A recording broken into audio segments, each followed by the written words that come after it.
Hello, I'm Casey Rudman with Cincy Marketing Maven, and I'm here to answer any marketing questions that small business owners or managers may have.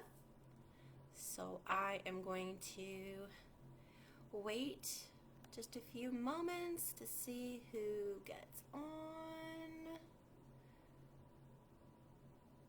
and see what questions we have.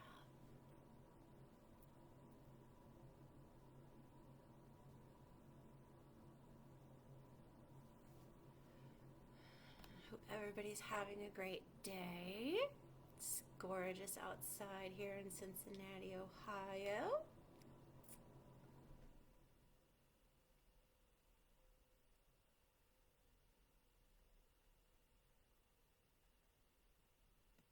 Okay.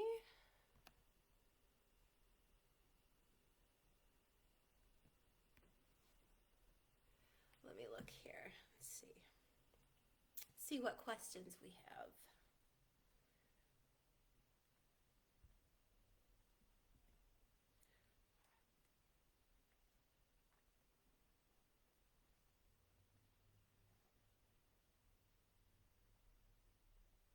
Okay. The first question is, what platform should I have my website built on? Okay, that's a very good question. Um, and the answer is pretty debatable.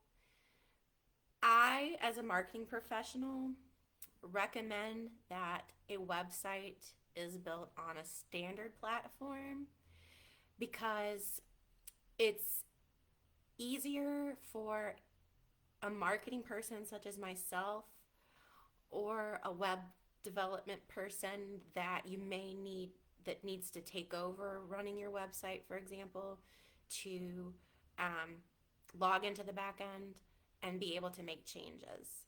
We know where everything is, we know how to make changes ourselves, and everything happens a lot quicker. And let's say there's something you want to be changed on your website, and I've had a lot of customers say to me, we had our website built 5 years ago by this company. Every time we ask them to do something, they say, yeah, they'll do it, but then a month later, 2 months later, it's still not done. And all we really need is our list of services updated or something to that effect. And, you shouldn't have to wait that long. It's not that difficult to go in and change some words on a website. It's really not. Um, so if you don't have anybody in the know um, in your company that can do that, you should have a marketing professional, any marketing professional can log in and do that for you if you have someone on hand. Um, and let's say, you've probably heard of websites like Fiverr, um, that you can hire somebody super cheap to do things on your website for you. And if it's built on a standard platform like WordPress or Squarespace, then anybody will be able to do it. Anybody, even in Fiverr, can go in and do that for you. So I always recommend going that route. Um, Now, a lot of times that's not what they're built on, unfortunately, and they were set up on some proprietary back end system from years and years ago. And, you know, I'll log into the back end of it if they can even find the login information. Half the time, they don't even have the login information because the website was built by someone else and then just never touched internally. Um, if they can find the login information, I'll log in, but I won't be able to even find the page that I'm trying to find to change something on, or they may want to add a pop up to their site. A pop up that says register to receive our newsletter, or let's say they have a special going on that month and they want to have a pop up about the special. That's something that I do. But if it's built on some proprietary system that I it's literally like a foreign language. I log in and it's completely something I don't understand how to use.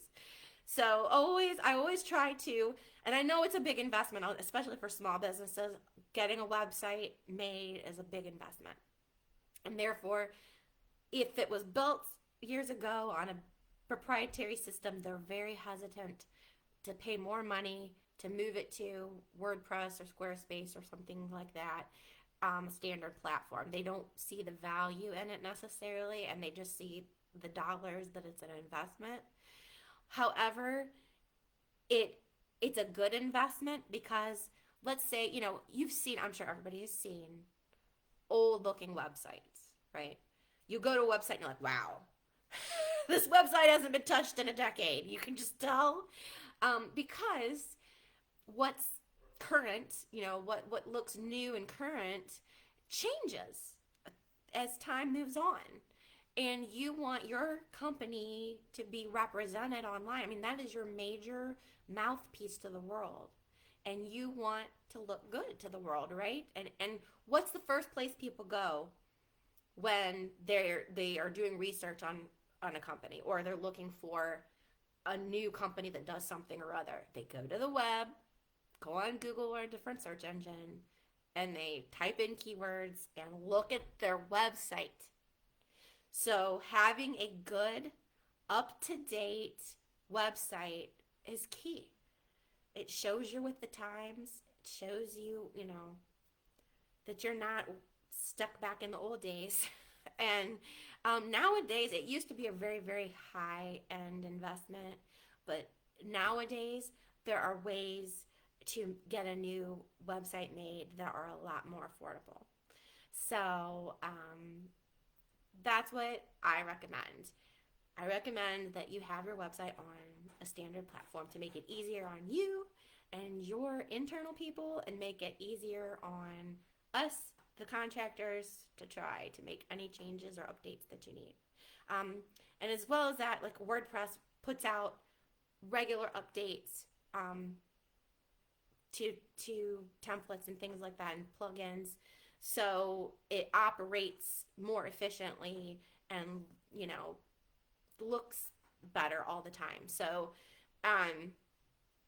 but just by having it on that platform, you're going to get regular updates anyway, just from WordPress. Like, someone has to go in and okay them in the back end, but just by having your website hosted in that platform, it's going to get a refresh regularly. It's not going to be some static page that, looks terrible and looks old. So that's the first question. Let's see, what other questions do we have? How do I get started on social media? Yes, this is a very good question. I actually was a guest on a podcast in the past month about this. I believe the episode aired May 16th, I want to say. I'll publish that here. I'm not sure if I did or not, but I make sure to publish it to the Cincy Marketing Maven Facebook page, or republish it. But how do you get started on social media? There are many, many small businesses that I have worked with and talked to that this is a key question for them. And the first thing you need to identify is what platforms are where your audience is. I mean, I hope as a small business you already know who you're talking to. You already know who purchases your product or service. And therefore, you will take that into consideration when choosing which social media platforms to put your business on and to create content for. So, if you're a business to business company, Facebook might not be your best investment. I mean, I would recommend having a page with all your information on it and linking to your website, because a lot of people go to Facebook to search companies first. So if you don't have a presence there, I think that's going to hurt you. But that doesn't mean that you should invest all your time on Facebook as an organization. Um, if you're business to business, your time might be better spent on, um, for example, one of the new things that LinkedIn has is um, an in-platform newsletter. That's something that I've started recommending to people, and I also, Cincy Marketing Maven, can help with that. Um, in the past, newsletters have primarily been sent via email, and that's still a very valid way of reaching out to potential customers and past customers, current customers. However, you're not always going to have somebody's email address, but you may be connected to them on LinkedIn. And me, myself, I know I have over 1,600 connections on LinkedIn, and I know I don't have all of their email addresses. So LinkedIn now has a new in-platform newsletter where you can actually create a name for the newsletter, say how often it's going to go out. Is it going to be monthly? Is it going to be weekly? Is it going to be bi-monthly, etc.? You create a letterhead for it and a name for it, and you can actually type within it. And so create a blog post or a newsletter article there within LinkedIn. And you can, if you have YouTube videos you've already created, you can put the YouTube link in the newsletter and it'll auto-populate the thumbnail for your YouTube video, and then you can put like a video description above it. I myself have started doing these newsletters on LinkedIn, and the first time you do one, it will send out a notification to all of your connections on LinkedIn saying, would you like to subscribe to this newsletter? So the title of the newsletter is very important to get people interested to subscribe. So be very careful when you're figuring out what that's going to be. And also how frequent, because you don't want to bug people by doing it every day, you know. But it's a good place to set yourself up as an expert in your industry and to have a collection of articles and videos about what you do and what you know. And it goes to people who the trust has already been established here. It's not some random email. They have to have agreed to connect with you on LinkedIn. They've accepted your invitation to connect. So therefore, there's a very high subscription rate to these, and you can get your information in front of a lot of people. And LinkedIn is a very active platform. So for a business to business company, I would suggest something like that, like focus on LinkedIn, focus on doing regular posts to your LinkedIn page. If you don't have one, create one. There are also ways that I can go over about how to expand the following for your page. Now, LinkedIn used to be one of the hardest platforms to get followings for a page because it wouldn't connect well with individual profiles and company pages, but they have improved this recently in the last couple years. So now there are ways that you as an individual can invite people to like your company page. So you can share your connections with your page, basically. So I can assist with that as well. Cincy Marketing Maven can help with that.